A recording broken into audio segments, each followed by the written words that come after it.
Daredevil Dive. After my home park, Six Flags Fiesta Texas, put in a ride of the same name, it made me desire to ride this unique Six Flags Eurofighter. But how does the Beyond Vertical drop and other elements stack up?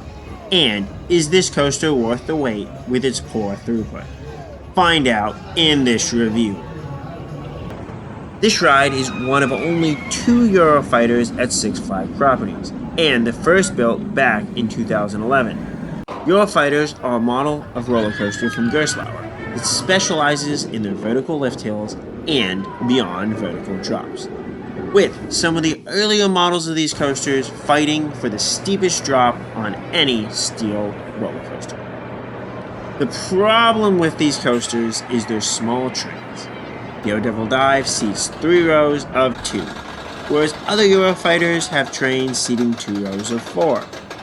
Either way, the capacity on these coasters is very limited per train.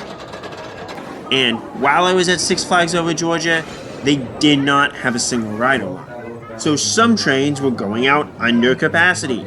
I was able to cut the line to fill in these empty seats sometimes, if I was in a position to do so. But it wasn't always easy to get the attendant's attention and easily cut across the queue line in a timely manner. Even just being in the station building for this ride seemed to be a 20 to 30 minute wait. And, at least on my visits, this was after the Flash Pass point, so purchasing that wouldn't have helped me ride this coaster much faster. Due to its capacity issues, I rope dropped it on both my days I was at Six Flags Over Georgia. After getting 2 laps on Twisted Cyclone, you should be able to easily make it to this side of the park before it opens at 10 a.m. You can also try your luck at a lap on Georgia Scorcher before 10 a.m. as well, since most people are not heading to Daredevil Dive to rope drop. They're interested in other rides in other places in the park. However, after getting the first ride of the 2022 season on Daredevil Dive, I must say, I was disappointed.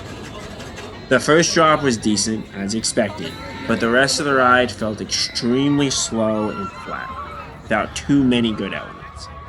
And it offered a similar ride experience when I hopped quickly back in line.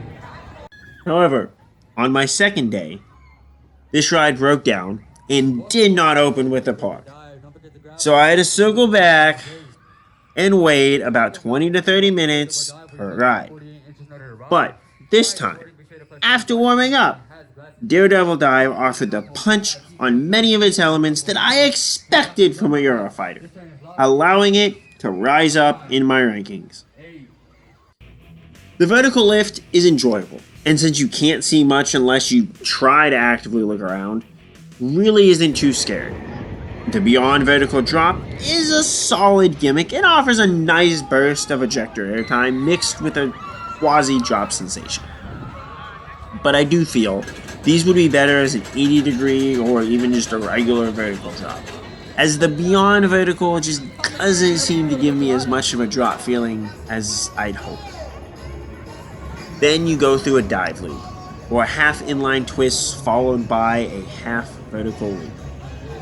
This is an average inversion, especially for this type of coaster. Then you go through a turn that peaks, which can ride very different depending on your speed, since if taken slowly, this doesn't offer much at all.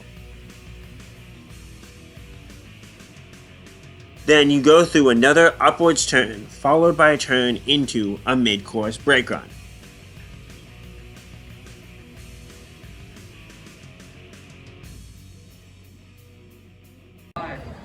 The drop off of this is curved and not too special.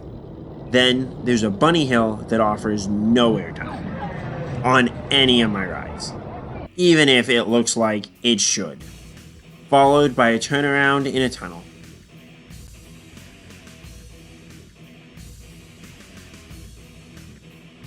The final inline twist or heartline roll is taken very slow, so the hang time here is enjoyable. Overall, how good is Daredevil Dive? Off of my poor rides, I had it ranked down among family coasters. But getting to experience it with more power, it falls alongside other coasters with nice gimmicky styles and cars, but without truly memorable elements. Georgia Scorcher and Superman Ultimate Flight both being examples of this, that are, strangely, also at Six Flags Over Georgia. I also rank it below Galveston Island's historic Pleasure Pier's Iron Shark, since Daredevil lacks pacing and just isn't as consistently enjoyable. What are your thoughts on Daredevil Dive? Does it need to warm up for you to be able to enjoy it? And is it worth waiting for if there's a line? Let me know, and as always, Kapkunka.